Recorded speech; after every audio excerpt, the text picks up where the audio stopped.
Дали треба да се плашиме од смртта? Дали се слушнал за блажениот ѓакон, кога турците го водеа окован со 2 вериги да го набијат на колец?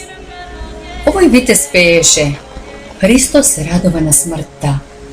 Зборовите звучат во духот на апостол Павле, кој им пишува на филипјаните: Имам желба да отидам и со Христос да бидам, што би било многу подобро. Но да останеш во тело е повеќе потребно поради вас, луѓето.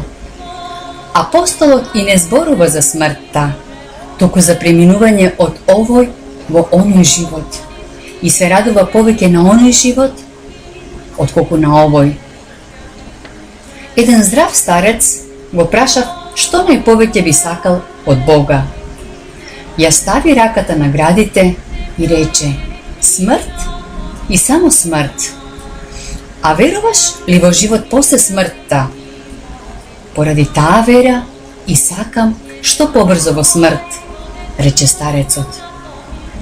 Безверните се плашат од смртта, бидејќи сметаат дека смртта е потполно уништување на животот. Многу од верните луѓе се плашат исто од смртта, затоа што мислат дека не ги завршиле сите обврски на овој свет. Не ги извеле децата на пат или не го довршиле започнатото. Дури и некои свети луѓе беа во страв на смртниот час. Кога ангелите слегнале да ја земат душата на еден од нашите светители, овој ангелски човек се молеше да го остават уште малку во овој живот поради покаяние и припрема за оној живот. Светците не се плашеле од смртта, туку од судот Божји после смртта. И ова е единствен оправдан страв на христијаните кои цврсто веруваат во другиот живот и во судот Божји.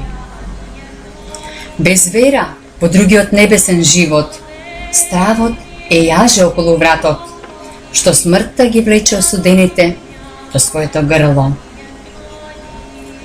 Животот за безверниот е ветер на смртта, ветер кој го крева и паѓа мртвиот пепел. Тлее тој пепел и се стишува. Иако неверниот докрај логично размислува, би рекол дека и нема живот после смртта. За него смртта е единствена вера негова. Смртта е единствена вечна сила. Смртта е единствен Бог. За нас пак христијаните, смртта е крај на една школа, сигнал на отслужување на еден воен рок и начин за враќање во татковината. Смртта сама по себе не е ништо за оние кои веруваат во Христа. Тој рече на Марта, а тоа не го кажува и нас денес: Јас сум воскреснувањето на животот. Кој верува во мене, а умре, вечно ќе живее. На кого да му веруваме, ако не на Христа?